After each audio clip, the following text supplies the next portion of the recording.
Sandhangan saterusé yaiku sandhangan wianjana. Cacahé ana 3. Sing nomer 1 cakra. Ra ri ru re ro. Wujudé kaya sing ditulis. Sing nomer 2 yaiku keret. Re mung 1 yaiku re.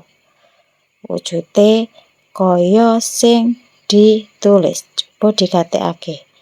Sing nomer 3 yaiku pengkal. Pengkal kuwi kanggo panjingan ya. Wujudé kaya pangkon.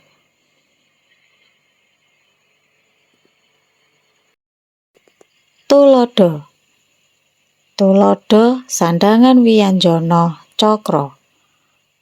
Ana tembung krasa. Aksara ka diwenehi cakra banjur aksara sa. Ana tembung sriti. Padha waé aksara sa terus diwenehi cakra diwenehi wulu, ta diwenehi wulu. Cakra ri amarga neng kono tulisane sri.